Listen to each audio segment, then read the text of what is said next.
City Boxing, home of the high-level pro boxing media, the Fighters Channel, the Trainers Channel, the People's Channel. What's going on, Coach Kenny? What's up, man? Just sitting here counting down. How's everything? Everything good, man. Perfect. Everything's perfect? Yes, sir. Can you turn up your phone up a little bit? Or I think it's near the speaker. I think for the people can hear you on YouTube. Can you hear it? Yeah. So how's everything, man? Where you guys at right now? We're in Vegas. Okay. So how's the weather in Vegas? Perfect, man. Nice and hot, just like I like it. Yeah. Yes, sir. So seeing some pictures on training camp. How's training camp going, and how's Adrien Broner? Like how does Adrien Broner come into the camp? What does he bring to the table as far as like fun? What does he bring to the table when it comes to camp? Training camp is super, but Adrien Broner, man, is a comedian, funny, hard worker at the same time. Yeah, but he's a funny dude, man. I was starting to wonder if boxing was his first calling. You know, we got another calling. Comedy? Yes, sir. Right. I can't wait. What do you mean you can't wait? Like, is that already something that's in the works? I mean, I believe so. Nice. I think people would love it. Yeah, that would be nice. Pick up the mic. I mean, that's picking up the mic a different way because he raps, right, as well. He rap. He comedian, and he's smart. He's smarter than most people think because some of the things he say, he got a conscious mind. You can hear through words certain things that he say. He got a conscious mind. Yeah. Do you? Even though he's joking, but I understand a lot of the stuff he's talking about through his jokes. So, like, as far as jokes are concerned, you saying they're like subliminal facts as well. As far as life is concerned, it translates. Yeah.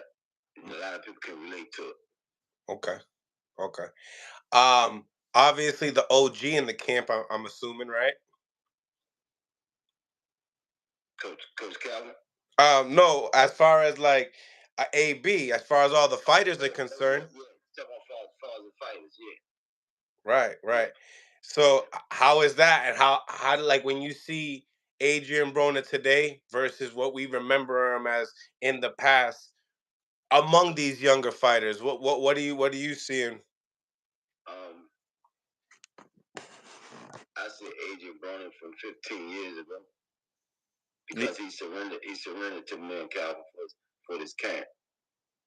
He trained, then he go back to his room and chill. Train, go back to nothing else. And it's showing in his performance, you know? Every day he gets sharper and sharper, better and better. The old Adrien Broner is back. What the true fans want to see. The true Adrien Broner fans want to see. It's nice that you say that. He posted like a memorable video today upon his old coach on IG. When you say the old Broner's back, you think that has something to do with like him, posting that as well, just knowing that's like that memory of maybe that old school training? What do you think it is? We dedicating this fight to Mike Stafford. Yeah, we dedicating this fight to Mike. Yeah, that was a touching video clip there. Mike was a very, very, very good guy. One of the few guys that I met in boxing that wasn't shiesty. You know, he didn't come with a lot of trickery. You know, Calvin sent Tank to him one time, and he was trustworthy. Some coaches you can't send a prospect to because they start dropping all kind of seeds and get shady, and Mike Stafford wasn't like that. That's so true because some would be like, "Oh, they didn't teach you that." Oh, they didn't teach you that? Oh, they didn't teach you that? I could better your career if you come here. You know, you need to be in my stable. Shit like that, you know? Yeah. That happens all the time. There's so many tricks. There's so many tricks in the fighters. People send other fighters that make friends with them that hopefully they come hang out, you know? It's a lot of tricks in this shit. But Mike Stafford wasn't like that at all. Wow. As far as the teachings of Mike Stafford, like, do you feel like do you guys have similar attributes as far as when it comes down to methods in the gym? I think so because the way Broner understands it's like, you know, he was already on point with Mike Stafford with some of the same knowledge. You know, we're not trying to change anything. We just waking it back up. You know, right? Making Broner go back to his memory back. And June the 7th, it's gonna show. So, talk to me as far as the excitement for this fight, and then it's obviously the next week is Tank's fight. So, talk about just Adrien Broner. I mean, it's been a while since he's been back in the ring. I think it's been what? It's been a year, but it's been a long time after that too. You know. Yeah. I'm excited because so many people turn their back on Adrien. You know, everybody got trials and tribulations. If you like it or not, it's just their life. But I'm always willing to help. You know, any kind of way I can. And when he came to camp, I was more than happy to help him. You know, to turn the situation around. Me alongside Coach Calvin. You know. Right. So I wait till June the 7th so people can see. You know, get a lot of questions in on the comments. Is he gonna let his hands go? Is he gonna make weight? Yes, he is. Yes, he is. Miami. It's gonna be in Miami. As far as that is concerned, what you think about Miami? I like Miami. I think it's a nice place to do a show. You know. Okay. It's a great place. And I mean, we've seen some videos, obviously, with the big press conference with Blair the Flair and the Muppet. As far as the Muppet was concerned, what you think about that? I don't know if I've seen that in boxing yet. It was created for Blair the Flair. That's about it. That's about it. As far as getting closer to the fight, talk about entertainment is concerned. I think that once this fight was made, everybody was excited about press conferences and things of that nature. Closer to fight night, what do you think? How what type of? Because you said comedian. Now you got me hyped. Now I'm expecting some jokes now. Man, after we do. Broner will handle the rest. You know how you get down. Tear flares up. So, gearing up, we had a fight yesterday with Josh Taylor and Catterall. After the fight, I texted you saying, I remember us having a conversation. I think it was on the Rise. You, me, Calvin. We spoke upon some of the things that Josh Taylor does wrong. That you believe that you guys will always pick on. That he always does the same. This fight right here, he looked like he didn't come into performance. I mean, what was your thoughts on that fight? Were you able to watch it? I didn't see the fight. I just seen the clip when Bob Arum got in the ring. So I assumed that Taylor was robbed after listening to Bob Arum. Okay. I didn't see the fight. Okay. So what happened? No, I think they got it right. I think it was wide scorecards, very wide scorecards. So that's kind of where Bob got kind of mad. Bob obviously said he'll never take an American back out there. Um, I seen that. that as far as that statement is concerned, how about that? Like, what do you think about that statement? Hey, if they're gonna continue to, juggle them scorecards around, I agree with them. Yeah. It happens right here in the States, so it got to be corrected in the sport period. Not just over there, everywhere. My daughter's last fight, man, they put a knife in her back, man. What do you mean by that, Coach? A lot of trickery backstage, She won. She fought an 8 round, and she won 5 rounds out of 8. But 2 judges from Texas gave it to the other girl. One judge knew the score, a draw. Then we found out the chief judge was dating a girl. He influenced a lot of stuff that goes on with the judges. We found that out after the fact. So, the fix was in.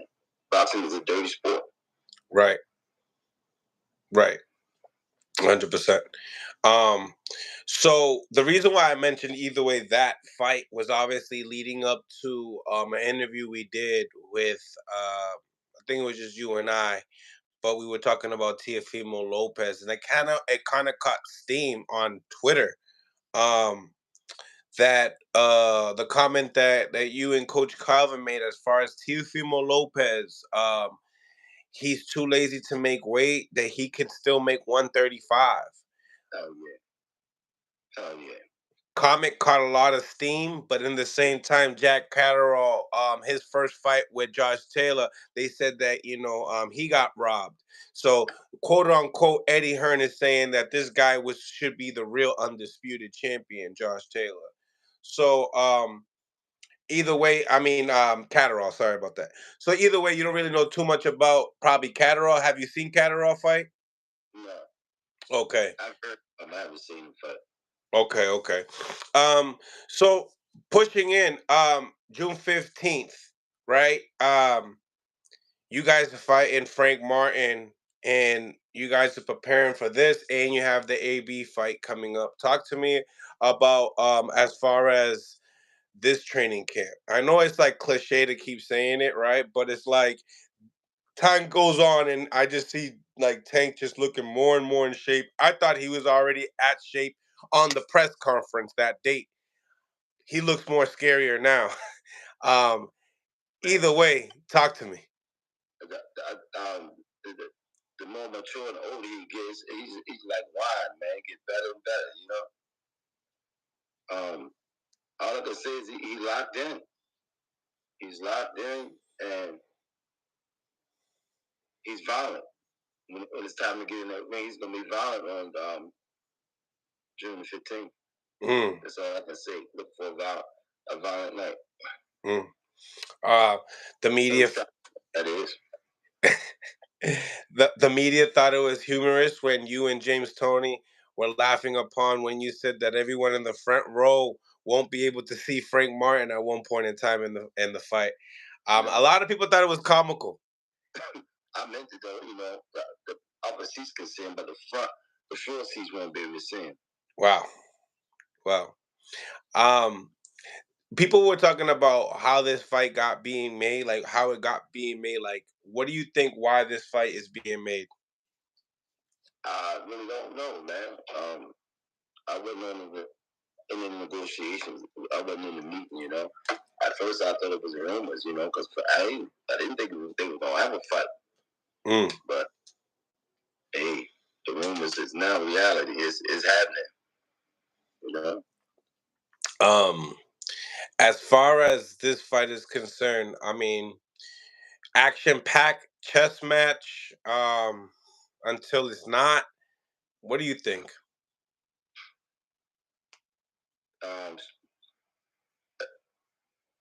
Strategic. It's gonna be strategic because can't count Derek James out. Derek James is one of my favorite coaches, and Martin is dedicated to his craft, But I just think they took the fight too soon. A couple more years down the line with Derek James, it would be even better. But now. I don't know if they pressing for the big fight for the money, you know. Not Derek James, but Martin and his family. Mm. Want it now. Fuck waiting, you know. So Derek just give him what he want. But I think it's too soon. Mm. As far as like, every fighter has a certain want in a certain particular fight.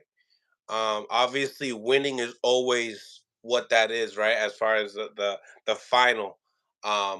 But some people always want to be able to say, listen, I need to get this guy out of here. I mean, looking at like what's going on with the media and like Spence and Tank, and knowing that Frank is, basically Spence's fighter, you know what I mean? And them going back and forth. Is there like a more of an urgency of like wanting to give Frank Martin a whooping because of this? It's not an urgency. It's just the nature of Gervonta Davis. You know, he could fucking fight him on a playground anyway. The ass would been coming. Mm-hmm. It's just him. Looking at the presser, he says, "You're from the suburbs. We're not gonna prove it to you. I'm gonna prove it to your peoples in the streets." What do you think he meant by that? My experience in the gym with kids in the city, they got a mean streak, man. They didn't have no silver spoon in their mouth, you know. Compared to the kids in the suburbs, silver spoon, you know, get every video game they wanted as a kid, shit. You know what I mean? Mm-hmm. And kids in the city, they literally play football on concrete, not on the field. Right. In the middle of the street, they playing tackle football. Wow. It's a different. Yeah, that is true. As far as Derek James, he got no, he doesn't have Spence now, right? But we have not alone Derek James, but there's a fight coming up. It got announced yesterday. Spence and Fundora. Uh, Talk to me. Uh, what do you think about that fight? If I think if Spence is still capable and the accident didn't affect him and he wasn't ill going to the Crawford fight, Crawford just beat him fair and square. I think Spence will beat Fundora. Hmm. At the same time, if he's affected by the accident, he just has some issues now. Fundora is dangerous. You understand what I'm saying? But if he can really come in at 100% with no issues, I'm rocking with Spence. Mm. Yeah, I'm rocking with Spence. What do you think is like the major difference in that fight that you see Spence? Well, not being with Derek James for the first time is gonna play a major role, you know. Yes. If he's training the same, if he's training lighter or harder, you know what I'm saying? Right. Fight night is the only way you can tell. That's big. That's huge. That's right. Obviously, Spence is a guy that likes to break down the body, throw uppercuts, but then you also got Fundora that has kind of showed a little bit of a different element to his game ever since he lost to Mendoza and went into that fight with Tim Tszyu. A lot of people thought, hey, that cut with Tim Tszyu probably played a big factor. Some people didn't believe that. Um, Tell me, as far as the skill set is concerned, what do you think is the major factor in Spence's game versus Fundora's? Spence got to attack the body. He got to start out with the body, you know, commit to the body from opening another, you know, opening another fight, start breaking them down. At the same time, Fundora got to get on that jab and work it, just like he did in his last fight. He's strong enough, you know, to upset Spence if Spence is ill from his was an accident, having side effects. Spence also tweeted that this is probably going to be his last fight.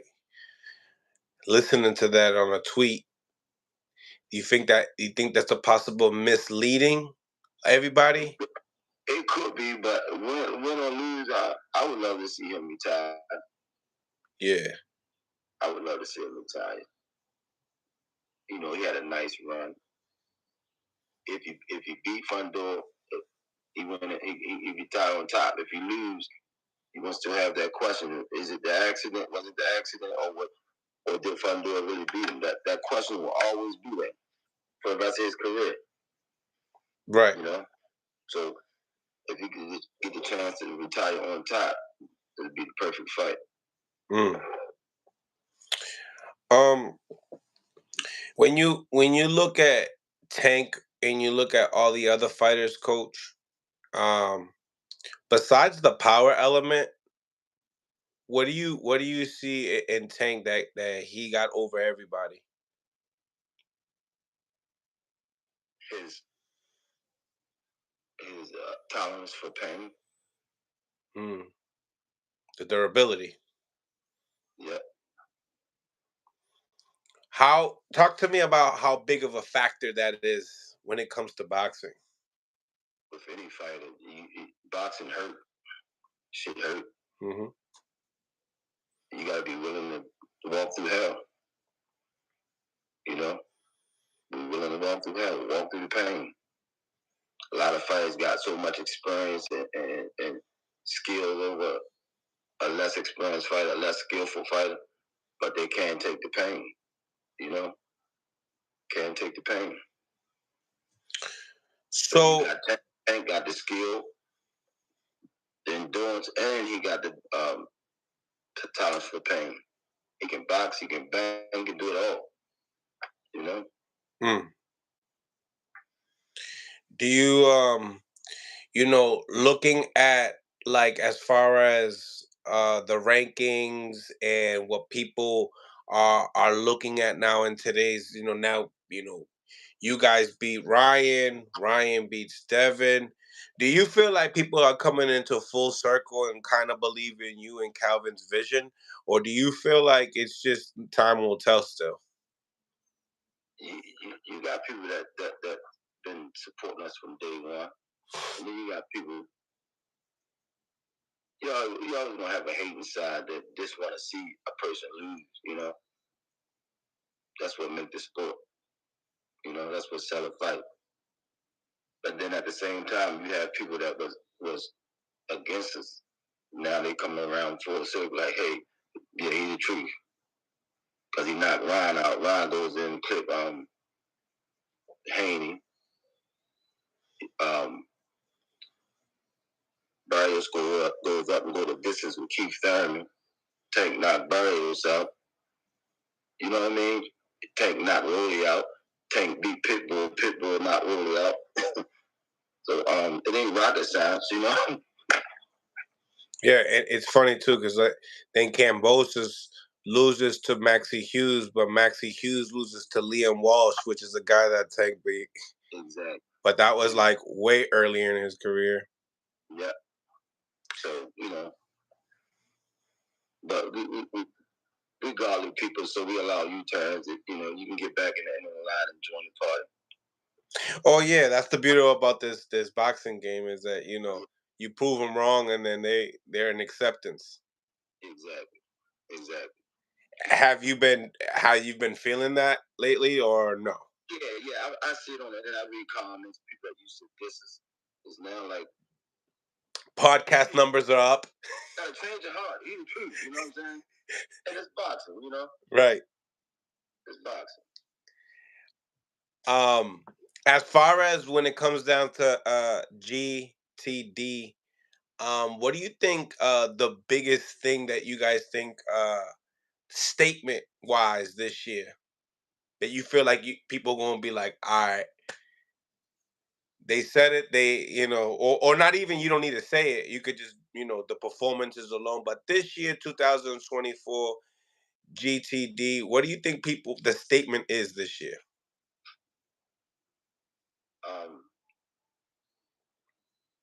don't know, man. I see a lot of people taking a nap, though, but, that's all I can say. A lot of people taking a nap. A lot of people taking a nap. I don't know what order they come and who it's going to be, but they taking a nap. Talk to me about, what do you think about these sales? You guys obviously got David Benavidez in the co-main event. I just heard that Gary Antoine Russell will be fighting Boyle also on the card. Numbers. People are. I talked to David on an interview last week. He said that he thinks it's going to be the biggest card of the year. What do you think? Man, I think it's going to be explosive, man. I don't know who's all on the TV side, but Tank Benavidez and Russell, them three fights alone, explosive. And then the undercard off TV is going to be some explosive stuff going on. So it's going to be something to tune into, Mm-hmm. I love it. Now, Subriel Matias is fighting on the same day. Do you think that that's gonna hurt his numbers because you guys have such a card that steep? I think whenever Gervonta Davis, whenever Tank the true fight fans are going to lean toward that fight, period. You know what I mean? Mm-hmm. Yeah, so I think they might be doing it on the same night to compare the knockouts because I know Matias going to do his thing, Then they're going to try to pump that fight up, but Matias is with Matchroom, so who knows if that fight ever happened. Right. And yeah, we could talk about that fight in a few, but in the same time, it's like, because Matias has a team that it's like a third party that they could work with different promotional companies, and they were working with Showtime for quite some time, and then obviously PBC, Showtime leaves. Now he goes to Matchroom, so the political game. Maybe they were trying to had high hopes from him, and they put it on the same day. Maybe, and I'm thinking maybe Eddie maybe did it on the same day to kind of like compare the numbers on his stable, and it kind of will mess up for Matias because it's like he fought on the day that Tank and David Benavidez fought. At the same time, they're gonna lie about the numbers anyway. Tank numbers are gonna be way bigger, but they're gonna lie and say they outdid Tank. You know how it go. Mm-hmm. Bunch of BS.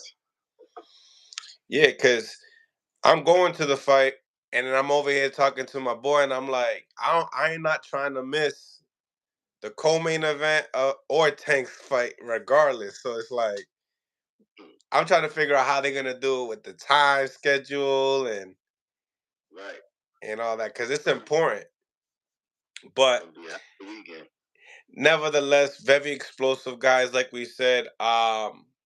What do you think about that fight when that time comes? Do you think that time will come? Matias and Tank? Again, we got unfinished business at 135. Right. Once you break into 140, anything is possible, Mm-hmm. I ain't gonna say it'll never happen. I ain't gonna say it's gonna happen, but anything can happen. Right. Now, you guys fought Pitbull Cruz. I've seen on the internet, possibly, Haney would like that fight. How do you think that fight would look? You guys face Pitbull Cruz. How would Haney do at a Pitbull Cruz? He got to be able to box 15 strong rounds. He can't bang with Cruz. If he can box 15 strong rounds, he should be able to box easy 12. Mm-hmm. Stick with the plan. I think Haney, if he's not, forever damaged by Garcia, I think he can outbox Cruz. But he got to stick with the plan. forever, messed up. Do you when it comes to this rematch, when it comes to that fight for the rematch, coach, you know, they're saying that they don't want to do the rematch. Why do you think they don't want to do the rematch? Both parties say they don't want to do the rematch. It's the craziest thing ever, man, because whenever shit go down like this, the champ is always like, man, fuck it, let's run it again. Let's do it again. It's been like that through this with boxing, man. I don't know why. I can't answer that. But I think they should do the rematch to get it off their chest, Mm-hmm. Get it off their chest. Do you feel like it's like unfinished business there? And everybody want to see the rematch, Everybody want to see the rematch. Make sure both fighters are clean. Both fighters make weight. And run it back.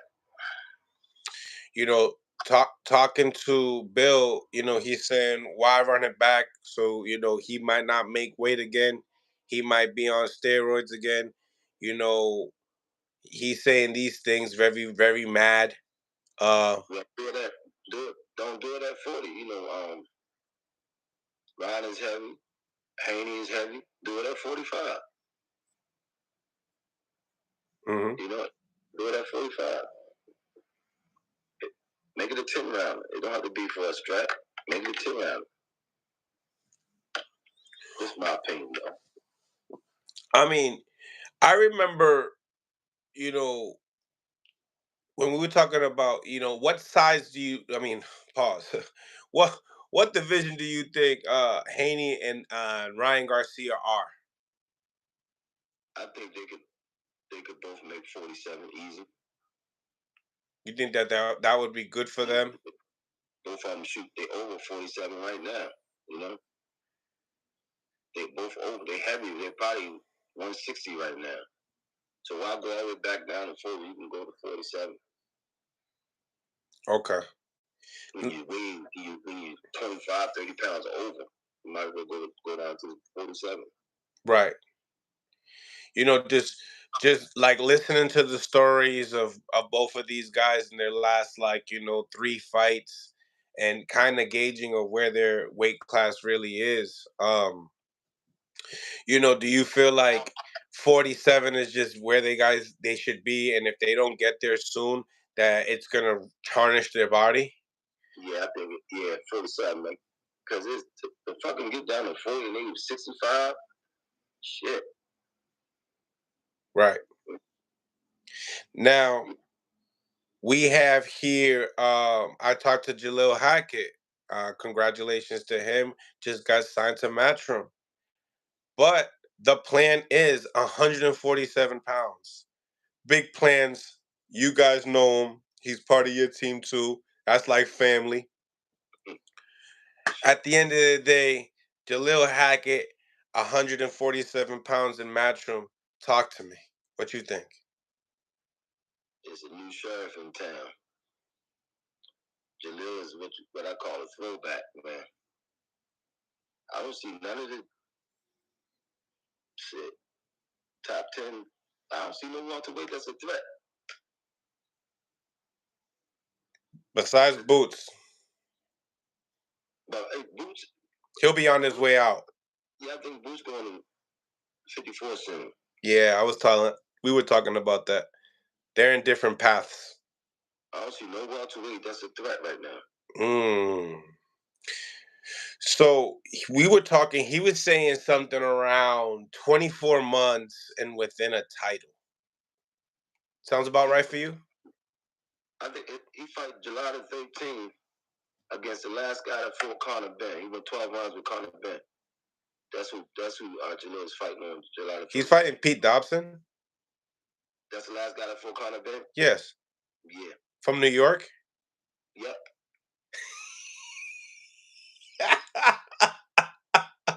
What? That's going to be his 9th fight. His 9th fight. Wow. I talked to him. He didn't tell me that. I don't know if he did you break that news right now? I hope I didn't break the shit. I think if I did, forgive me, y'all. Wow. That ninth fight, bro. Pete Dobson was undefeated. Wow. Forgive me, y'all, if that slipped up. Wow. Jesus, man, that's a good for him. So yeah, that just goes to show you that his pace is. We're gonna know exactly. If you don't know who Jalil Hackett is, now you better get to know him because his name's gonna be buzzing fast. I could see Eddie moving him really quick. You could see it too, huh? His last fight, we were told we was putting him in over his head. This guy too much for him. Forgot the guy's name from out of California. And Jalil clipped him. He clipped him. Wow. Throwback, I'm trying to tell you. He's a throwback. I like him. Now I talked to him. Do you know who Brian Norman is? Brian Norman? Yeah, I seen him fight. Yeah, he sparred Tank and all these guys, and yeah, he just got his interim title. And we spoke a little bit upon it, and he said, yeah, that's the fight that he would want right now. I mean, he just says that he deserves the title, but he would like that opportunity, and if that opportunity comes, he won't deny it. Keep that same energy. It's coming. Wow. That's all I can say.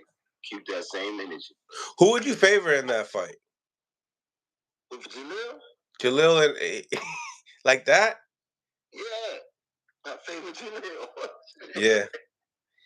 Yeah. He's bad. He's bad. It's crazy because even Brian Norman's dad told me he's bad too.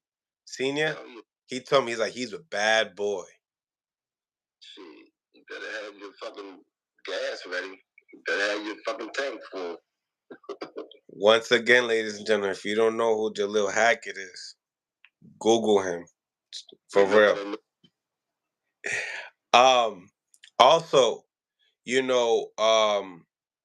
we talked about, him possibly, people want to see him in boots already. Can you believe that? Like, crazy. It's crazy, right? Yeah, that's crazy. I'm sure that's gonna happen down the line in the future. We family. At like 60? Yeah, we family, man. And Boots ready to move. They're not gonna hold 47 down for a minute. He seems like a kid that he's superly, like, I don't know. He seemed like he just got recently media trained, like, tremendously. He was answering questions so beautifully. Yes. Jalil? Yeah. Jalil is what is it called in school? A genius. Oh yeah. A lot of people don't know that. He's like a genius level in school. Like he got skipped a grade and everything. They skipped him and everything. The work was crazy. It's like he just did it without even studying. That's how smart he is. Wow. Like, he loved boxing. Wow. His grades are through the roof. That's good for him. I don't think he got like media training. It's just him. Yeah, he sounded so much more mature than the last few times I've spoken to him and stuff. But it seems like he's ready. Like it's his time. You know what I'm saying? Yeah. I mean, he's been sparring with world champions for a few years now at every weight class. So why wait? Mm-hmm. Why wait? So you guys have Shushu, DJ out there. Big. Yeah, exactly. You got a nice camp there. A lot of talent. Oh man, said some beautiful work out here, man. Beautiful work. Like, it seems to me that some of guys around like Tank's age, like they try to get like the younger guys to make them sharper. It seems like is that what you guys are looking for? Just like getting some of these lighter guys for the sharpness. We do a little bit of everything, just blending them in. You know what we gotta do to make it work. Yeah. Yeah. Coach, who handles your strength and conditioning, coach? For, strength and conditioning for Tank. We call him Russ. Yeah, I gotta get a hold of him, man, because Tank looks like a machine. Yeah, we call him Russ. Russ? That's our secret weapon. Yeah. Secret weapon. Yeah. Yeah. Whatever it is, it's working. That's a secret weapon. Yeah. That's what's up, man. I'm psyched. June 15th. What type of well, why people should buy the pay-per-view? Because it's well worth it. Well worth it. It's gonna be an explosive card. It's not gonna be one of them laid back cards. You gotta wait to the main event to get the excitement. The undercard gonna be, oh man, just as explosive. You know what I mean? Mm-hmm. They put some of the fights on first and they drag you out to the 12th round. No, don't worry about none of that. I like that. I like that. Now, I don't know if I ever asked you this, coach, but like before you know you put down in the grave, man, what would you want to be remembered by? Obviously, like having the street name in your city got to be awesome, but obviously you touch different kids in the gym. Well, before leaving, what's like the ultimate birthmark you want to give?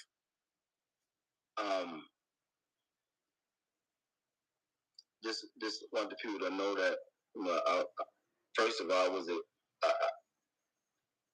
a great dad to my babies, and I love saving the youth, working with the youth in the city. Saving lives. I want to be known for saving lives. That's it. The God see. That's all that counts. Right. I ain't perfect, but And your daughter, when's the next time she's fighting? She fight on the undercard as well. Oh, she's fighting on the undercard as well. Yeah. Nice. What's up with her opponent? Shit. I don't know too much about her. I just know we fighting. I think she's from. She was from Ohio or something. Okay. Yeah. I don't even know her fucking record. So, but yeah, she fight on the undercard. Now you guys have some. I seen that you guys took some of your guys from your gym to the camp. Are they also some other guys fighting on the card as well? Undercard, DeMar Filson, Stacey Shelby, Patino Oliver. Yeah, all on the undercard. Okay. That's what's up. Now are they all signed to GTD? Yeah. Okay. Yeah. Now Two Shop's not fighting on the card as well. That Two Shop is Patino Oliver. Okay. That's the same person. Okay. Yeah. So yeah, it's nice to see that you guys all like together in this big camp. Yeah, it's fun, and we out here with the other guys working, other pros out here sharp work, networking, having fun. Absolutely. Well, coach, man, let everybody know where they can find you at, so that way they can find you on social media. And once again, man, appreciate you for tapping in. Probably hit you up later on tonight, see what you're doing, and see if you can hop on Zab Judah's podcast as well. Oh, sure, for sure. Y'all can find me at all social media as Coach Kenny Ellis. Perfect. See you soon, coach. Appreciate you for tapping in. Hey, thanks for having me on here. All the time. Hey, my man. Salute. Blessings upon more blessings, ladies and gentlemen. Make sure you guys smash the like button, subscribe to the channel. If you haven't subscribed to the channel, it's pinned down right there, Mill City Boxing. Also, if you guys want to become a member of Mill City Boxing, it's also linked into the comment section. Salute to the 100 people that are on the YouTube channel, and also salute to the 40 people on the IG. We're going to be starting up a new live, so that way we can have an open panel for everybody that wants to chop it up, talk some boxing, and let's really get to it. All right. So if you're on the Instagram, follow me on Instagram, and also if you're on the Instagram, follow me on YouTube as well. Like I said, I'm about to start this up again. Let's see how many people we can get into the call-ins and talk boxing. All right. Appreciate the ones that are here, and let's reboot. All right. Smash that like button, ladies and gentlemen. Smash the like button, and also subscribe to the channel. Once again, become a member of Mill City Boxing. The link is in the comments. Ooh, this phone is getting hot. Oh. Oh, no, I'm not gonna do it. I was gonna show y'all something, but nah, I'm not gonna do it. All right, phone lines are open, guys. All right, Boxing Talk. My phone is burning up in my hand. That's right. Smash that like button, Matt. For real, for real. Okay.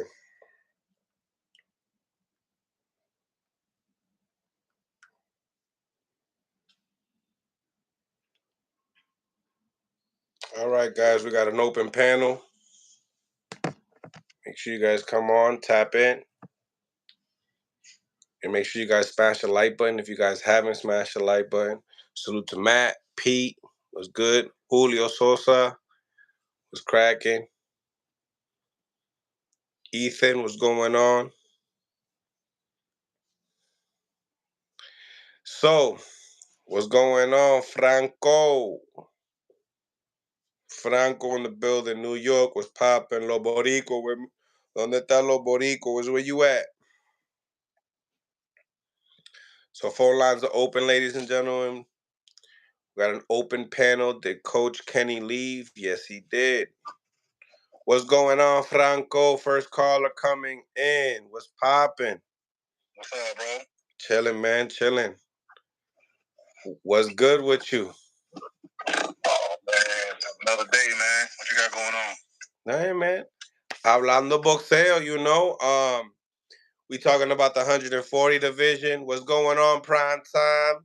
What's going on? What's going on, Mill City? Salute, man. Salute.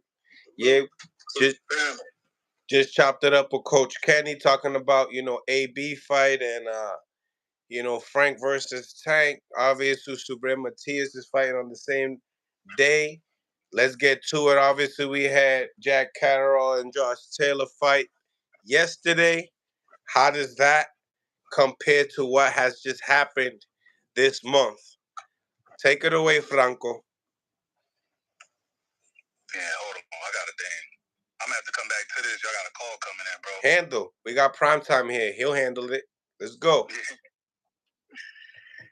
Well, first thing first, the Kenny Ellis interview was very good.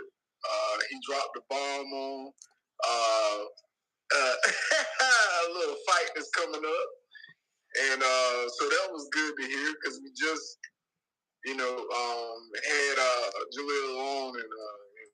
But it's good that Mill City Boxing broke it first if it's out there. If it's out there now it's out there. So, but it was good to hear Coach Kenny Ellis. There was some good questions you asked, as far as about what are some of the things that he want to be remembered by in their saving lives, and we know Gervonta Tank Davis' story, so we know how him and Coach Calvin Ford saved that young man's life, and look at him. So. Them guys, they know what they're doing. They're doing it right. And the city owes them a lot, I think that they are a beacon of light and hope in Baltimore on the biggest stage. And, you got to salute guys like that that's, really putting in the work, putting in the unseen efforts behind the scenes.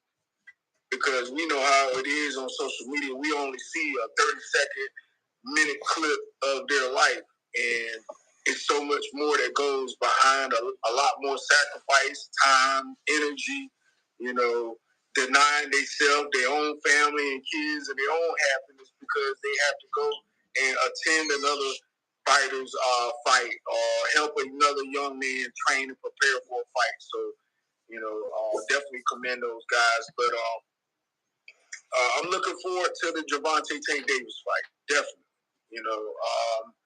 I think with what Gervonta's doing now, with pretty much, I guess, being his own promoter now, in a sense. So I think wearing those different hats, he's doing a good job of it so far. So we want to see what kind of performance he's going to be able to put going against Frank Martin, someone that he's really never been under the limelight fighting a slick fighter like Frank Martin. And Frank Martin, as we know, has upset a couple of fighters that, you know, everybody else had put Frank Martin up against, and he kind of stunted their career a little bit. You know, hence Michel Rivera, the self-proclaimed Ali. You know, he was a real good fighter, up-and-coming fighter. They were promoting him heavy over at Top Rank and met Frank Martin, and he got ghosted. So, you know, will the same thing happen with Gervonta?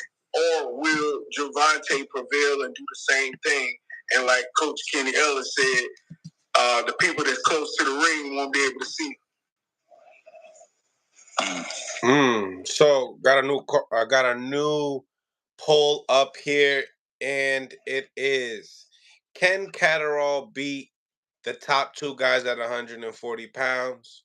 Which I believe, and the chat made the vote yesterday, that the top two guys at 140 pounds is Teofimo Lopez and Subriel Matias. We have to we can't put Ryan Garcia there because he fought at he doesn't really fight at 140. But on ESPN rankings, it says otherwise. We have number 1, Teofimo Lopez.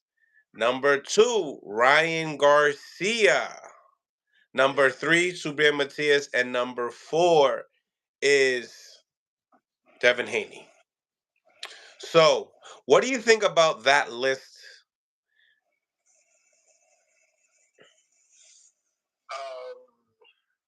Who has Ryan Garcia fought at 140? First of all, to me, that high up on that list is what I'm saying. You know, because fighting at a catchweight don't make you a valuable person for that list. I can't hear y'all. We can hear you. Yeah, we can hear you fine. Come out and come back in. Yep.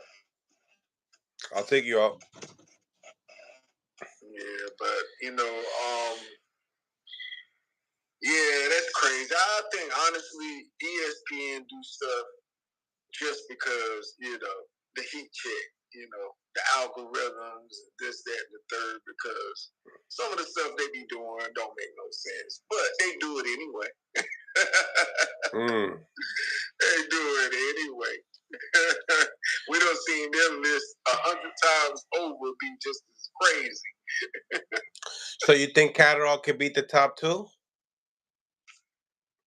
Nah. Because the way Eddie hyped it was, you know, this guy is the one that deserved to be undisputed.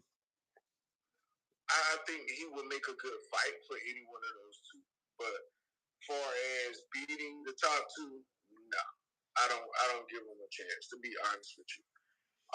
And then seeing how, you know, he just came out of 2 wars back to back with Josh Taylor. You know how that go. You know, a lot of those type of fights take just a little bit out of each fighter each time they go into another fight. So how much is he gonna have in the tank going up against, you know, Teofimo Lopez or Matias, or, you know what I mean? Really, the top 4 of that division. I mean, you know, it's a long night for him. And honestly, I think a Devin Haney fight with Catterall would be good for Devin Haney. You know, someone that's gonna be right there in front of you, someone that don't really. He's not really that. He move a little bit. He moved a little. Well, he got a nice upper body pivot. He pivot out of the way of shots, and that's what he was doing with Josh. You know, he was just doing the upper body pivot. It wasn't like no, you know, Mike Tyson head movement. You know, it wasn't none of that. It was just the pivot. He was pivoting out of the way of Josh jab, using his upper arm to almost like block it upward. So that was. But he had an educated jab too. Yeah, very good jab. Very, very good jab. And I think that jab is what bothered Josh the most You know, I tell anybody, man, the fundamentals is the jab and the body work, man. If you can implement them two, you know, on an even, you can go a long way. You can go a very long way. Ask Errol Spence. That's why Errol's so effective, because he's not he's not a super athletic guy, super explosive guy. But those two things that you just mentioned, that's something that Errol Spence definitely got, is an educated jab with, you know, great body work. He just met the wrong one. That's all. Man, give you a short story. In high school, high school, fought a guy, and he was an amateur boxer. I wasn't, and you know, everybody else I had fought beat him. You know, boys club thing. They had a little boxing tournaments or whatever. So this guy come in taller than me, longer reach, and he was killing me with that jab, man. That jab pissed me off. You ate that? You ain't. Went home, had knots on top of my head because he had a little bounce with him. He was on some of that Street Fighter stocking type joint. Yeah, killing me, man. Ding. Everybody else I fought didn't have a good jab. Ding. They hit you with that. Then he hit you with the hook off the jab after. Man, he hooked off the jab after, or no? He hit me with everything except for uppercut. I give him that. He tried the uppercut but kept missing it. But everything else he would hit me, man, and it would piss me off. And so imagine a pro fighter in a fighting ring with someone that is really throwing that jab like a religion. It's gonna piss you off. And whatever game plan you and your coach worked on, you can go back to the corner 100 times, and your coach tell you you ain't hearing nothing. You like, man, he ain't in the ring, man. This joker killing me with this jab, man. I'm going out here trying to knock him out. Yeah, I hear you, coach. Yeah. But the key thing is who got the better jab on the Fundora night. That's the thing, because Fundora showed he had a little bit of a jab against Tim Tszyu. So, you know what I mean? The longer guy wins. Pause! Yes. But you know what I mean. Yes. For real, man. And that's why, if you notice, Earl typed that little tweet and deleted it. That this might be my last fight tweet and deleted it. But it was too late. Come on, you already know the online creepers are already done got that. It's over. As soon as you hit that enter button, it's over. So I think he knows that this could be that fight. This could be that one that makes him look in the mirror and say, you know what? Screw this, man. I got enough money, man. I'm good. I got me a fighter that's going. I got me, I got my promotion. I'm good. I'm good. But, hey, he can look up and become Brian Mendoza for the night. Yeah, you got a computer nearby? Yeah. They're saying no life, no boxing. What's going on? He says, did you see Ryan's latest post? Talk to me. What you see, what you heard. Oh, yeah. I was just telling you that he said maybe one day that him and Tank could run it back. And he was, giving Tank, respect and all that. But I think all this stuff, going on with, like the PEDs and all, I think it's all, bull crap. I think they're just trying to take his run away, I really do feel that way. Tell me how you really feel. I just feel like Devin Haney, anytime I feel like he's overly matched or whatever, I feel like anytime they lose from now on, they're just going to, make some excuse, just to get their loss taken off. I mean, that's what I feel like. I mean, every time he faces a puncher from now on, it's going to be just like this when he loses. It's going to be something else. Okay. I like it. That's just what I think. Man, I like it. So, what you think about that? You got a rebuttal? On that one? Well, honestly, I feel as though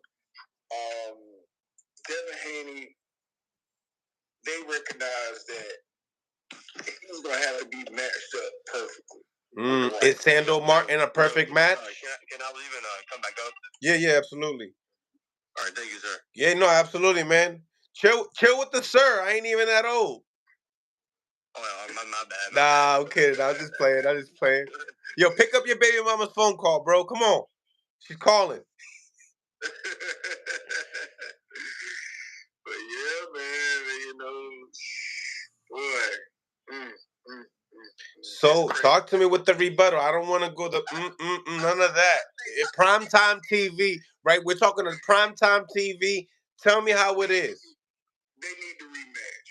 For real, period. They need to rematch, and they need to do Olympic style drug testing, whatever they need to do to make the fight, to get it over with. Because for one, it's hot right now.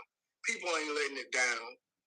They ain't gonna really let Devin Haney move forward without crucifying him every time he make a remark about anything. So the only way to shut people up like that is to really give them what they want, give them what they ask for. Bro. And if you're as confident as you say you are in yourself, you know you can beat this guy. Now, let me tell you something. Right? Peep game. So we do the interview with Coach Kenny and James Toney, the legend, right? Then, for some weird reason, we're talking about AB because Kenny's coaching AB now, right? And Calvin for this fight coming up. But in the same token, because it's Mill City, I gotta ask, how does AB do against Devin Haney? Because now I want to see Devin Haney in all these fights now. I want to see Devin Haney in there with punches now. I want to see him in there with punch. I want to see with them all the punches. Honestly, I've been yearning for the Devin Haney versus Adrien Broner fight. And then listen, I know you watched the segment, so tell me, what did James Toney say? The legend. What he say? About what part? About AB and Devin Haney. Oh man. Cause one thing, right? Yeah. With the Kenny situation, he's training AB. So okay, that could be bias. Could be. Not saying it is, but it could be, right? Because regardless of the fact, AB could punch. There's one thing that we can say. He has some speed and he could punch. You know what I mean? And he's a comedian. So that's stuff that we can say about AB. Do you think that, like they said, I think Tony said that if Haney hits AB, AB's gonna look at him, laugh at him, and then knock him out. Because AB got a chin. You know what I mean? So AB got a chin and he got some crack. You know what I mean? So that's how he said it. That's why he said that. You tell me. You think that Haney struggles, AB struggles? Like, who do you think? Is it a close fight? Does someone go night? Like, what's up? I think he's gonna go to the scorecards. Scorecards? Due to the fact of the conditioning of AB? Well, not only that, you gotta put in an account who was the last person AB knocked out. You know what I mean? Talk to me. And we just saw him fight. What was the last guy? Booker or something on Don King fight card, and so he fought some guy named Hutchinson, some cab driver. Yeah, Hutchinson. That's who. Yeah, he was like a Russian barber or something. I don't know what he was. Yeah. And he couldn't finish him. So, even though I know that was a good, kind of like get back into the motion type of thing for AB. So I understand that, and I appreciated that fight. But to say he's going to knock out Devin, nah, I don't think so. And to say Devin's going to knock him out, nah, I don't think so. Nah. I think it goes to the scorecard. I think it may go a majority decision. It may go split decision. Because if they both are hesitant and gun shy, then you're going to have a slow, ugly fight. but then it'll pick up in the middle, and then it go crazy at the end, and then at the end they scrapping for scraps, and then at the end we like, I don't know who won, man. It's close, man. They need to run it back, man. Run it. Salute to everybody on the live on the YouTube. We got over 104 people on the live. Make sure you guys go out your way. Show some love, man. Smash the like button. It's free. Come on, people. It's free. And it's Sunday. You know what I mean? Ay, bendito. Dios te bendiga. What's going on, baby? Come on. Show some love. Let's get it. All right? Let's get into it. So I want to dive deep on more on the Fundora and Spence situation. Now, it was for the title. Now it's not for the title. Now Crawford got the opportunity, but then Crawford had the opportunity before. What's going on with everything? Man, they are trying to appease and please everybody. See, that's the problem. You know, you got your sanctioning bodies trying to please Crawford. They trying to please Fundora. They trying to please Earl Spence. And somebody going to be pissed off. And that's what we have right now. You know, because the sanctioning bodies don't really care so much, but they want them guaranteed sanctioning fees. And they would rather give it to somebody that's going to stay more active. That's what I believe. So, getting into the poll here, make sure you guys go and vote. Smash the like button and go vote, all right? And also become a member of Mill City Boxing. It's also pinned in the corner. So can Catterall beat Matias or Teofimo Lopez, the top guys at 140? On my behalf, 77% believe that no, he does not. And my people, I believe you guys are right. Getting into a new poll. Smash that like button, ladies and gentlemen. Don't be shy. The poll was right this time. This time is right. You know what I mean? So Matias, Paro, June 15th. The problem. Banger. I got a problem here. What's the problem? I got a problem here. Talk about it. This is the problem. They're going to look at the viewership. They're going to look at the viewership. They're going to look at it and they're like, whoa, Matias fought June 15th. Catterall fought the rematch of Taylor. Of course, it's the rematch. The first one was good. The second one was better. Of course, it did good numbers. All right? But they're going to say, listen, your numbers look good over here. And they did better than over here. And then we're not going to take it incredible that, you know, Tank Davis and David Benavidez fought on that same day. And let's just put a little sugar on top and add, you know, Gary Antoine Russell on the card too. So they're going to look at his numbers. Blind Faith in the building. What's going on? Blind Faith, another member of Mill City Boxing. Salute, Brody.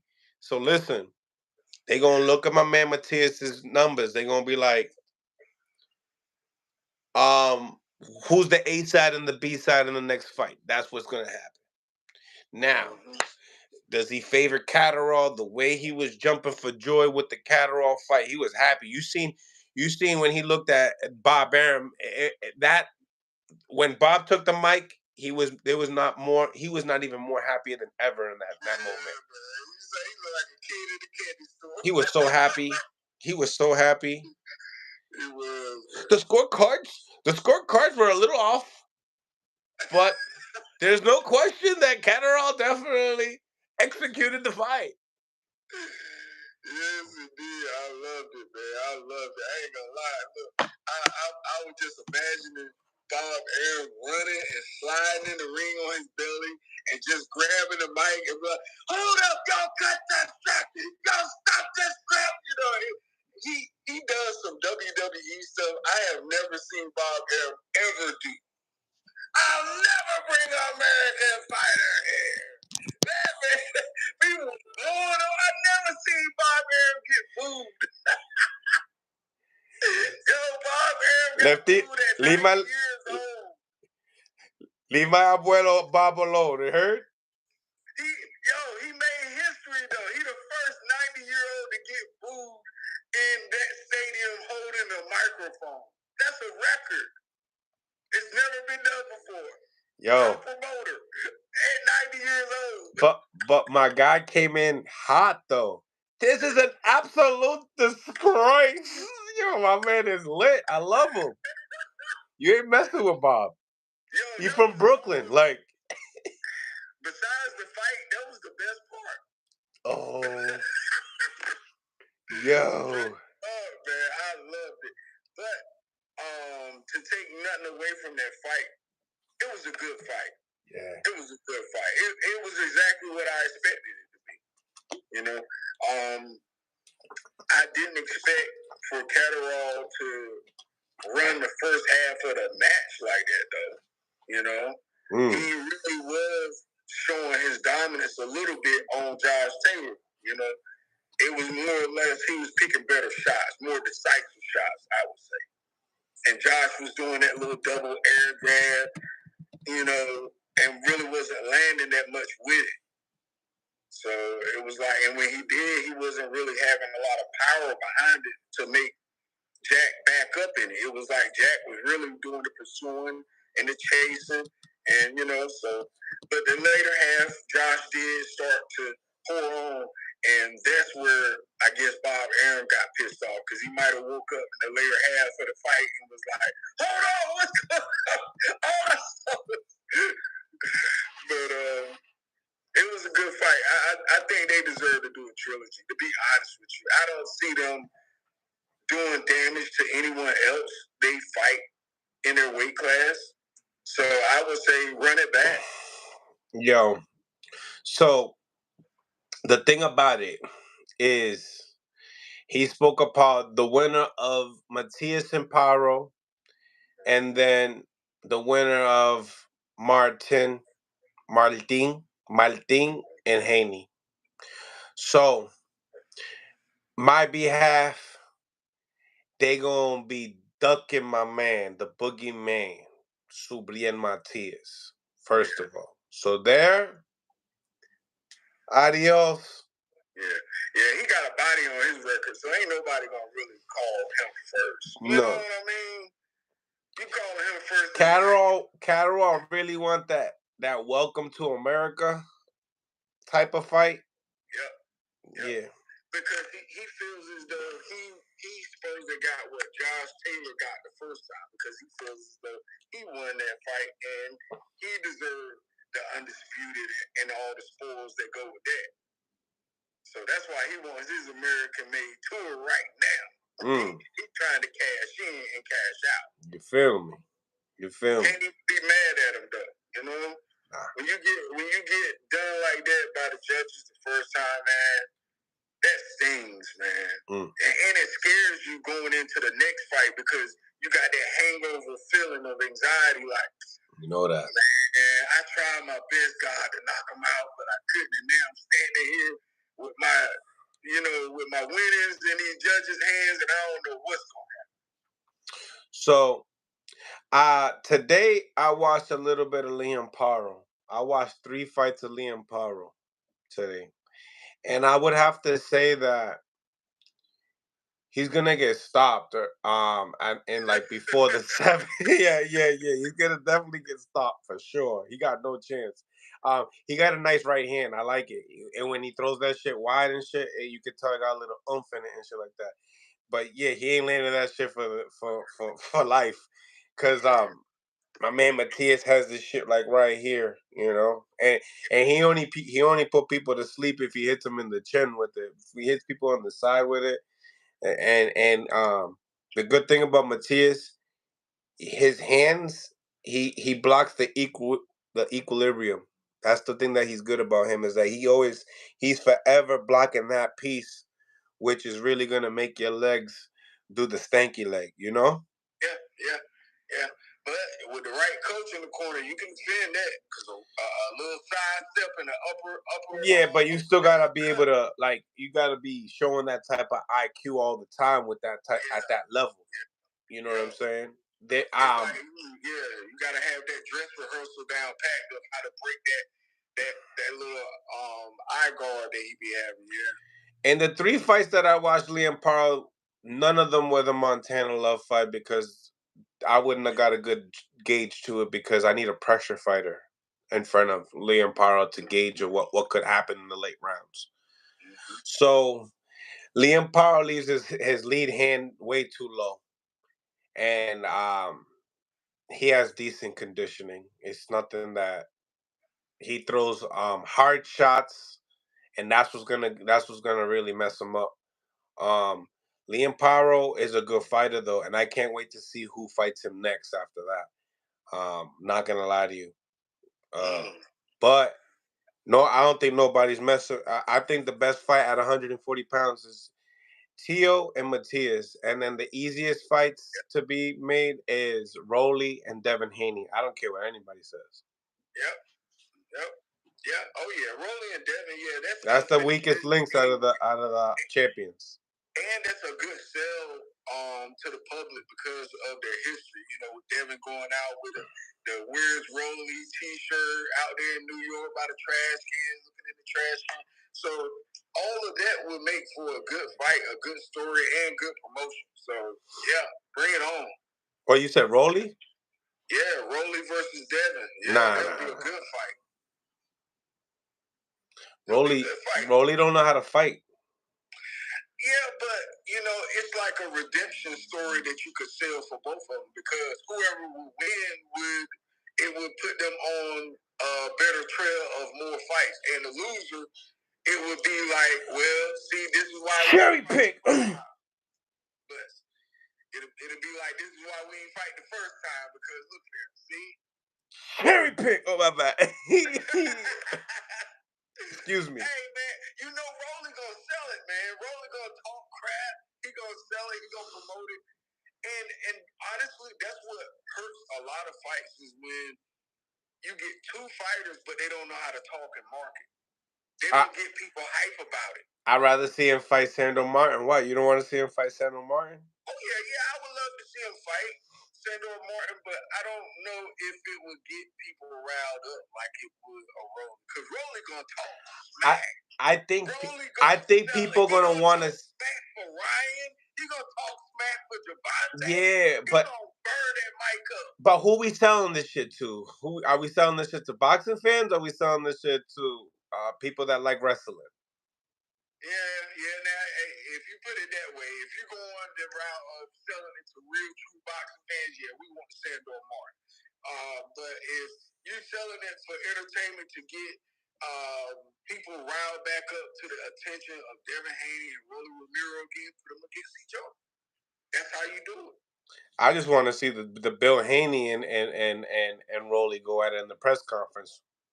And see, that's what I'm talking, man, bro. Come on, now the press conference gonna sell that fight out. Now, it's probably a matter of minutes. If Devin can beat up Rolly, like beat him up, I guess I'll give him some props. Yeah. I guess.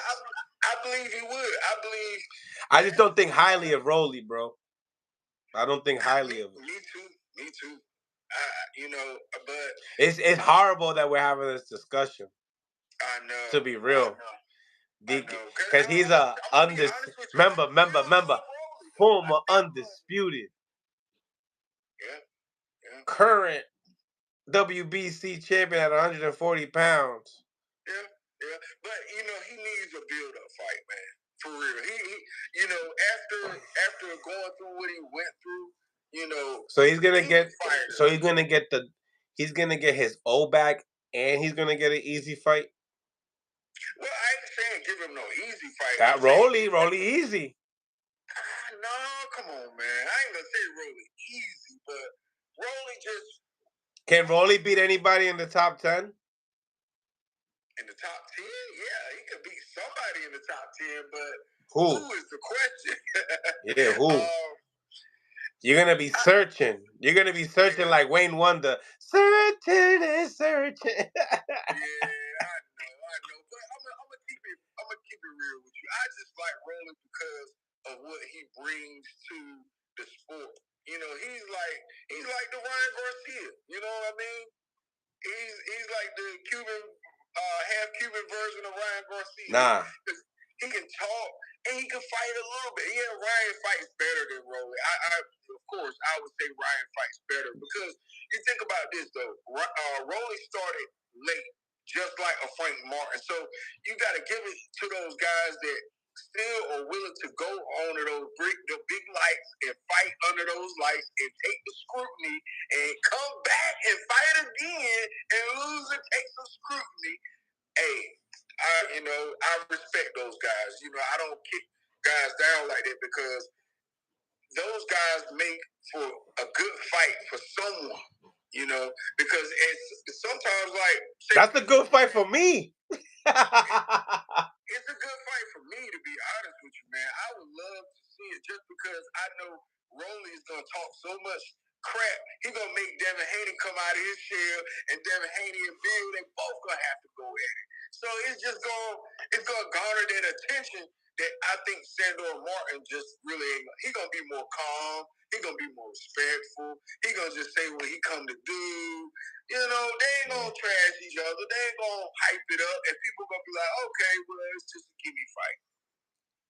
I want to say Happy Easter to everybody. Hey, look. A lot of people joke about Devin Haney fighting Adrien Broner. You know, that's not a joke. Exactly, not to me. They thought it was a joke. Now it's not a joke anymore. Man, I never think it was a joke. I always thought it was good because me too. I was laughing when people thought I was like, I'm like, yo, that's a good fight. Man, because look, think about this. You know, people don't realize. I think sometimes they forget how young Devin Haney is. HLD, what up? They speak upon Devin Haney like he's a 30-year-old. You know what I mean? And that's because he carries himself that way, kind of. He don't act like a goofy young kid. He ain't, doing all of the things that we kind of expect someone his age to do. So we hold him to a higher regard. Oh, the stuff that Bill does? Yeah.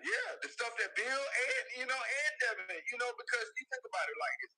Bill does majority of the talking and the promoting.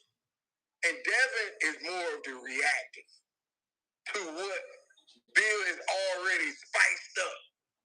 Devin's the one that got to deal with the punches in the face. That's what for his pop. He got to deal with what Bill done spiced up. All the Adrien Broner stuff. He said, Devin gonna whoop your ass. I'm gonna get my son and whoop your ass. So all of that plays, but it's good theater though. It's good theater. It's good boxing theater in my book because I don't want to see two dudes just stand there and look at each other. That ain't gonna get it for me. I want to hear a reason why you gonna win this fight, and I want to hear a reason why he gonna beat you in this fight, and I want to hear a little bit of how you gonna do it. I know you can't tell us everything, but give me something.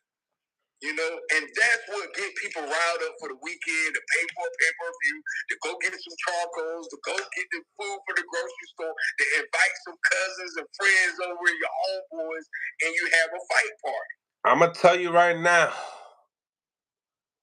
Blair the Flair Cobbs is still game. Yeah, he is. He's still game in this fight. As long as he got Freddie Roach in his corner, he is always game. I give him that. But to the detriment of his own issues that he be having is I think he plays so much more into the entertainment side to where you don't really see the serious, ferocious side of him in the ring. And that's the only issue I have with it. I'm waiting to see him turn into a beast and then afterwards get back into the Blair to Flair. Woo, baby, Blair to Flair. Make sure you guys go out your way, smash that like button. I'm going to give you guys another chance to smash that like button, all right? Or I'm going to end the live, man, because we got to get some love up in here, all right? Yeah, so man, smash the like button, show some love. We've been on here for over an hour and some change. And all I'm asking is for 100 likes. So let's get it. Free, not $100, but 100 likes. 100 likes on YouTube too, not on Instagram. Yeah, on YouTube. So, definitely. Nevertheless, Blair to Flair is still game in this fight.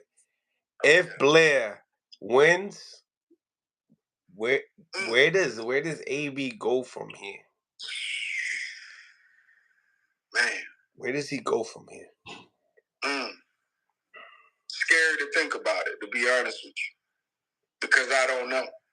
And the unknown is far worse than the known sometimes. Hallelujah.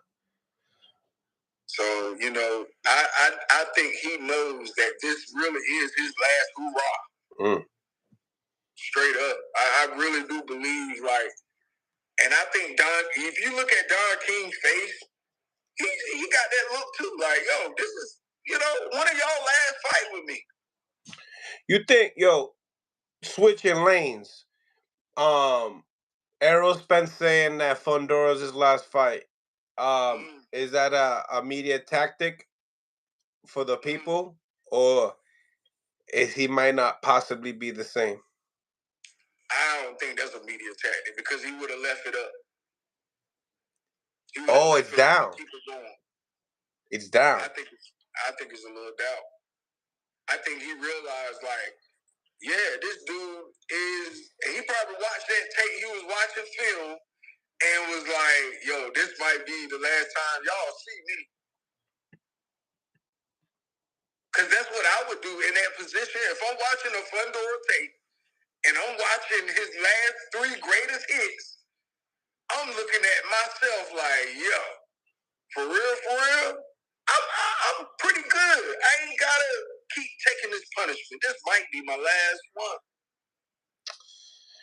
Yo, it's gonna be. I'm very curious to see who got the better jab that night. It seemed like whoever got the better jab is gonna be the one that wins. That's it. Period. And not only that, because Spence needs a jab to close the distance. Yeah. And Fundora needs the jab to keep the distance. So, you know, is he training to be able to get underneath that jab? Because, you know, his jab isn't long enough to really, you know, stop a Fundora. So either he's going to have to lunge in with a jab and eat a jab, or he's going to have to figure out how to do some feints to go up under his jab and work his.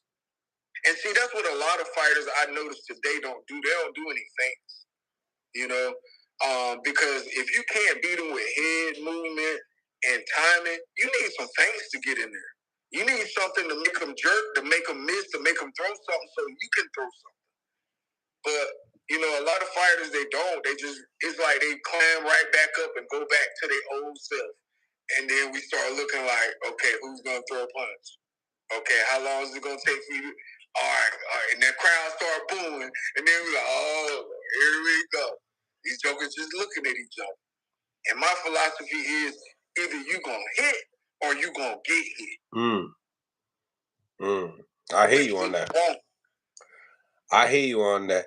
A lot of people in the comments, I got here, Ricardo Williams, that wasn't the right combat fight for Errol style-wise. I agree. Yeah, I agree too. But I think what he's trying to do is position himself for that Crawford fight part 2 at 154, like he said from the dough. TM says born at 147. TM says AB gonna lose. This is his last fight. He looked like he in shape. He looked like he in a good place. I hope the best for him. I know Blair. He's an explosive guy. Got exposed in the Alex Rocha fight. Came back, beat Maurice Hooker, a former champion. He still got Adrien Broner, 4-division champion, walking Hall of Famer. What does he got left?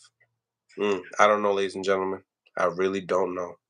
I know that one thing is that AB, you didn't see a lot of it, but he had feet back in the day. He had decent feet, enough to make step pivots and make moves off of his footwork. He wasn't necessarily a footwork type of a guy, but he had like a nice little like get from one spot to another on a defensive note to be able to counter. And now that he's older, watching that Hutchinson fight, the lawyer that he fought, I seen him lose his feet. So now he looked thinner. He actually look in better shape this time around. So very curious to see what AB has on the table, but politically, you would have to say AB would win, right? Because Don King is gonna want to continue to make money with him. Yep. I'm pretty sure he sees more money in him than Blair. Yeah. But Blair can sell. Like, Blair is a walking guy that, like, but you still got to perform no matter what, though. Yeah, and that's the thing. It's kind of like that roller mirror thing. You can talk it, but you can't really walk it all the way you can see investors and promoters stay behind you. You know, so that's the problem with AB right now. AB can sell, but this right here is his last hoorah to show can he perform. Can you perform and not just talk? You know, because we know you can talk. He's funny. He got the charisma. He does everything that outside and during the promotion of the fight you would ask for of any fighter. But besides this time around, we've been trying to get him on, and he's locked in. Yeah. And honestly, that's why I picked him to win. Is because of how he's training, the shape he's in, and who he's training with. I like it. I like it a lot. Well, ladies and gentlemen, we didn't reach the 100 likes, but I do appreciate each and every single one there that did hit the like button, that did show love to the channel today. Appreciate also Prime Time for coming in and all the other callers as well. We will be back later on another segment of Before Champ with Zab Judah. There, he's working out with the twins right now. So after he's done, I'm gonna go for a little run myself, and then we'll get back a little bit later on tonight. Appreciate you guys for tapping in. God bless, and on to the next.